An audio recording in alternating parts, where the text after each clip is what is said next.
Tamara Laroux was 15 years old. She was a troubled teenager. One day, she took a gun her mother had and put it against her chest, and she pulled the trigger. Her body was rushed to the hospital, but she said her soul went somewhere else. I was convinced that there was no way to live a completely happy life. And if I couldn't live happy, I didn't want to live at all. It began with a divorce, a broken home. And I believe that through that, my mentality began to form and began to develop a sense of rejection because I didn't understand. I was a small child and didn't understand adult things. And so I felt the breakup was all about me. That sense of rejection just really grew. I began to perceive myself as a burden to other people. And so I would take little bitty comments that were relatively insignificant. I would make it into a really big deal. Those little seeds in my life, I began meditating on over and over. And as I grew, the rejection began to grow. What is wrong with me? And so I believe that the only answer for me was to end my life. I walked to my mother's room thinking I don't want anyone to see me because I'm so determined to end my life, to end the void, to end the suffering, to end the loneliness, that nothing was going to stop me. I began crying out and I began screaming out to God, God, forgive me. And the gun went off. Well, she's written a book called Delivered. Tamara Laroux is here with us. Hey, it's good to see you. Thank you, Pat. It's a tremendous book. Thank you. That was a 38 police special. Yes. Your mother had in her drawer. I understand a voice said to you, don't shoot your face. It did, Pat. When I was headed on my mission, I was so determined not to live. And when I held the gun initially, I placed it up to my head.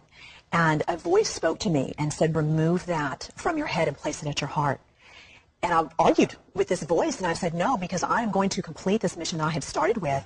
And so all of a sudden I get a vision of what I would look like if I was, to some bizarre reason, survive that. And then I got a vision of what I would look like, and I felt a compassion for my family.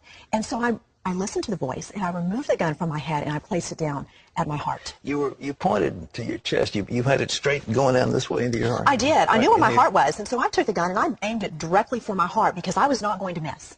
And I wanted that gun to send me into eternity because I was so desperate for my pain and my suffering to end.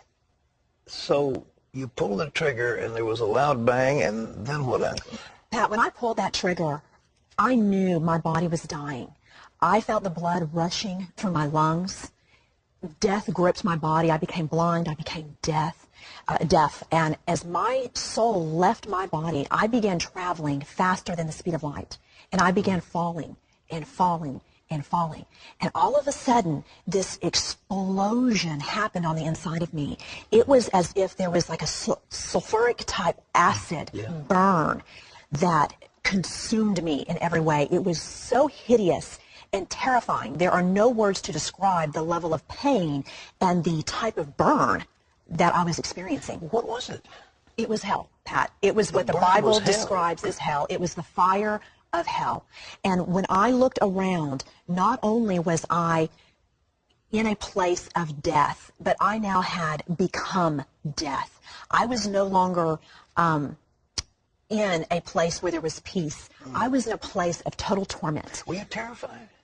I had become fear. Oh, you've become fear. I had become a being of fear. You know, the Bible describes that death is the absence of God. Yeah.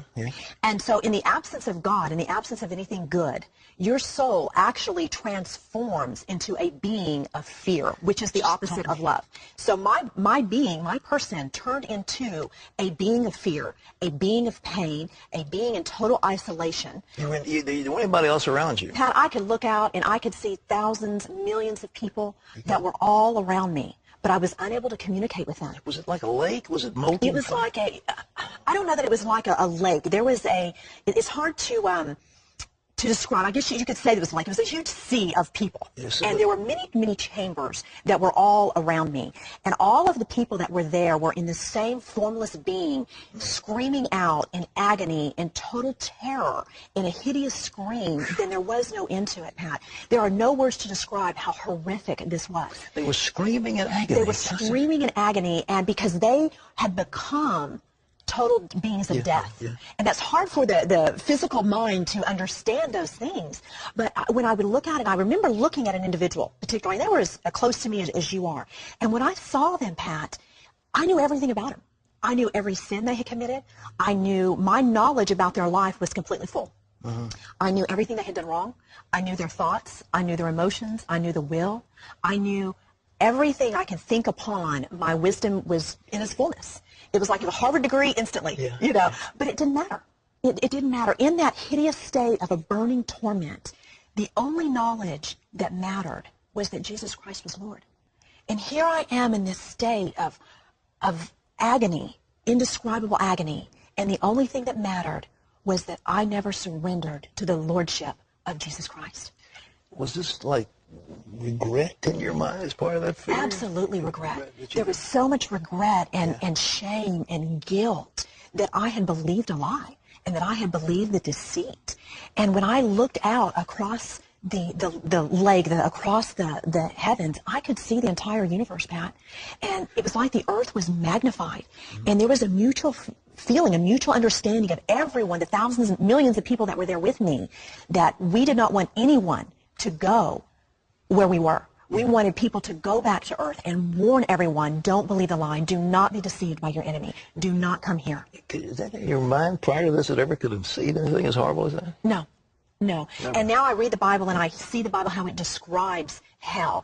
And I look at my experience and there are no words to describe what I experienced, Pat. Was there any end to it for these people? No, there was no end. No end. No end. And you could look across the Gulf expanse and you could see heaven. You could see the peace, the joy, the love, the wholeness. And you knew you were never going to experience that because time does not exist in eternity. Time does not exist at all. And so you know you are there forever with no relief. The burn will never stop. The screaming will never stop. And the only thing you can do is hope that no one else will come where you are. It's the most horrible prospect when you think of it. I mean, a human mind can't conceive of anything as absolutely awful as that. You cannot. The human mind cannot, in our physical state, cannot understand spiritual things at all. But you know, Pat, what is so amazing is God's love was so incredible that before I actually I shot myself, I cried out to God to forgive me. And in that cry of desperation of forgiveness, God heard me. And he is so faithful to his word and to his promise that in my screaming and in my agony and in the revelation of what I experienced, God came down from heaven. And this hand scooped me up, Pat, and picked me up. And I realized I was not in hell because I shot myself. Because no act can take you to hell as if no act can take you to heaven. We are saved by faith. And so I realized that I wasn't there by my actions. I was there because I didn't receive Jesus as my Lord. And so when this hand picked me up and took me over the vast expanse, took me over that Gulf fix, and it's huge, but to God it's just like a simple That's what Jesus said in the parable. There's a great gulf between us fixed. Yes. And there was a great gulf. A great gulf, and it was of nothingness. Dark, just nothingness. And when I went over that, and I entered into God's presence, Pat, now, you can't describe God's presence either, but it was love. And I had now left a place of death and torment and darkness. And now I had entered into a place of love and light. And I experienced God's wholeness. I experienced his grace and his mercy. And there was unity with Christ that is indescribable. My pain was gone. My torment was gone.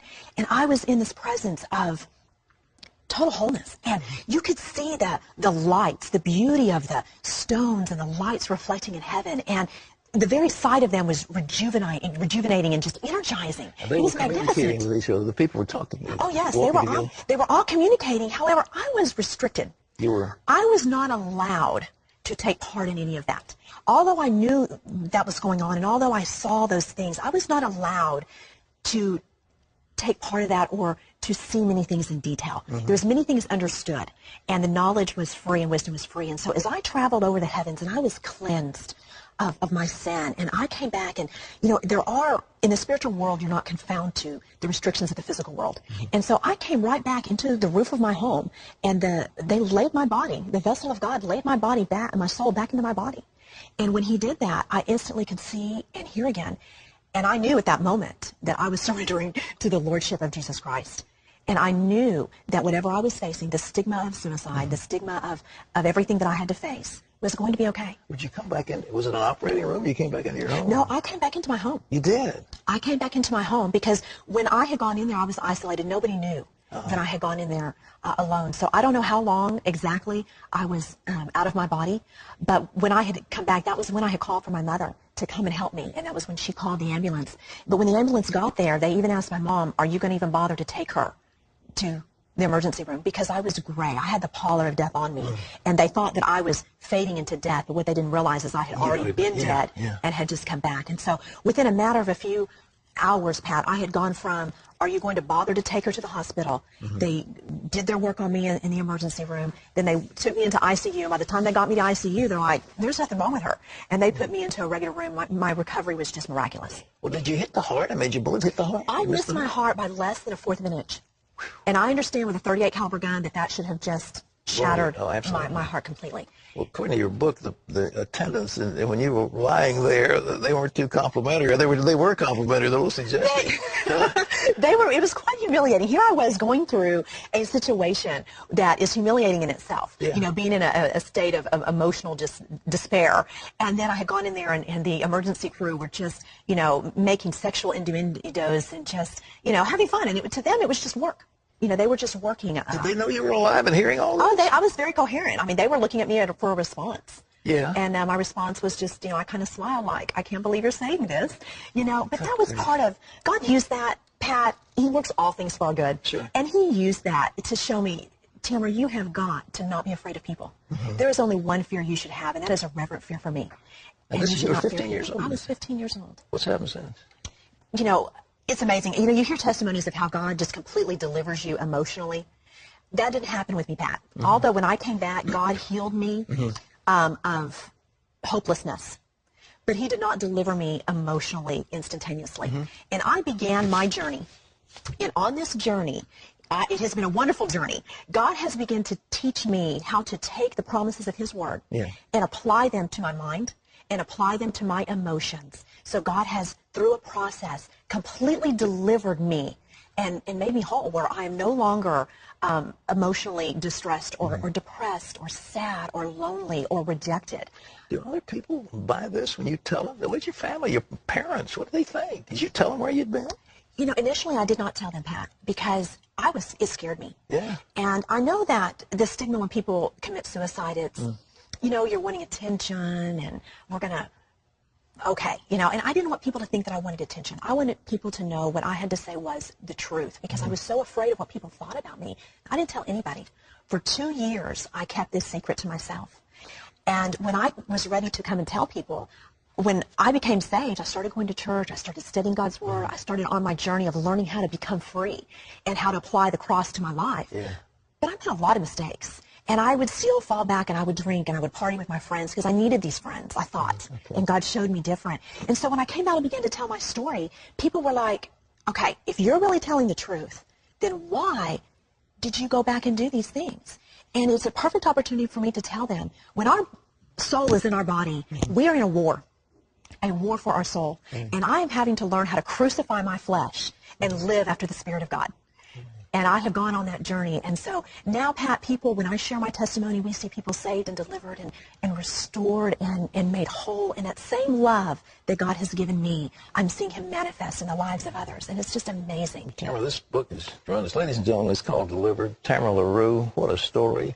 And that journey from heaven, or hell to heaven, not heaven to hell, hell to heaven. Yes. Tamara, God bless you. This is great. Oh, thank you so much. God we serve a mighty God. We do indeed. And, you know, Pat, I want to say one thing. If you are believing anything other than the gospel of Jesus Christ, you are believing a lie. Because the gospel is the truth. It is the only truth. You cannot add to it, nor can you take away from the gospel of Jesus. You've been there. And I've been there.